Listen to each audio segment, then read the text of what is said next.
Hello survivors, welcome back to the Cherno Journo interviews. This one is with ZClutch in a very fun location. We are interviewing at Green Mountain. And for those of you who say Green Mountain is not cursed, please watch my interview and see what happens next. Oh shit. Hello survivors! Is there anyone in Green Mountain? This is the Cherno Journo.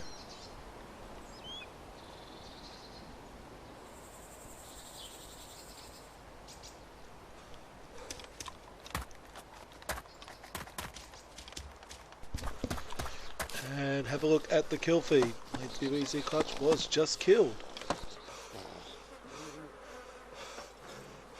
Hello!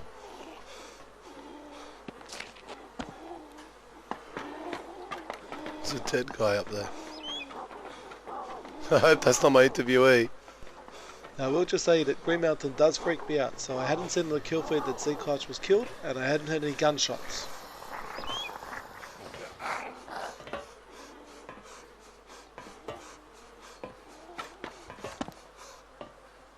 Oh!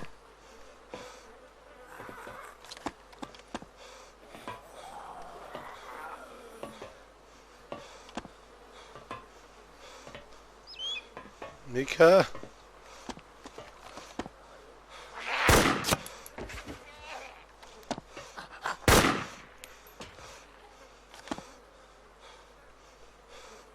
Oh! That's my interviewee! And ZClutch told me the story about what had happened was he'd come up the stairs, told the guy not to shoot, but he did anyway, shot him with the crossbow, and ZClutch got a shot off and managed to kill him as well. This all must have happened literally moments before I arrived, and ZClutch had bled out and died afterwards. So a little bit of to and fro, in bit of chat on the side. Of course this is DayZ, so I loot his corpse, and eventually he gets back to Green Mountain, and we kick off the interview about an hour or so later, so we'll just skip ahead to that. But I just want to say that this was the first and only interview that I've lost an interviewee at, so someone has died, and of course it was at Green Mountain. So I don't know if it's cursed, but it was cursed for me then. So ZClutch, we're up here in the lovely Green Mountain. A couple of hiccups, we're finally getting the interview started, and luckily none of us has Mountain Dew, so we'll be safe for a while longer. And here you've got a story about your first betrayal and murder all in one, if you'd like to tell me that one. Yes, so my buddy and I, Joseph, we had been playing DayZ for quite some time, and we were in the northeast airfield area. And since we had been playing, we really tried to focus on surviving and trying to help other players, because as you know, there's a lot of bandits out there and there's a lot of opportunity to help others. So what we decided to do is camp out there and find people to help. And eventually what happened is we got word over the side chat that someone was in the Polana area, that they were hurt, that they needed help. So we hopped into our blue vehicle at the time, and we started heading south down towards that way. When we got pretty close to Polana, there is the gas station that's right there nearby. And right as we turned into the road, we were ambushed. There were two ghillied bandits, I'm assuming, and they opened fire on us with an M249 assault. It turns out the whole time that these two gentlemen were using this as a ploy to almost get people to come help someone and then end up in return shooting you and taking everything that they had on you. So this led to Joseph and I really questioning a lot about this game. You know, we see this more of as a social aspect than so much a game, because you know, we really had invested ourselves into helping people. We really wanted to get those players that hadn't really gotten a chance to get on their feet, get them to that point. And in turn, what ended up happening is we just turned into cannon fodder for two bandits, and quite honestly, with how geared they were, they had much more gear than we did. They simply did it just for the thrill to kill. So After this happened, you know, something just really changed with how I looked at this game and really thought, how can someone that plays this really just turn on someone like that? Like, there's some serious psychological aspects to this game that I hadn't experienced myself. So I spent the rest of my time that evening on the server tracking down this guy, because I did not want for a second him to think that the actions that he had just done, acting as though he was this innocent survivor who needed help, was going to get away with this. So by my lonesome, I tracked him down all the way north into this small area just north of the northeast airfield, pretty close to our original camp.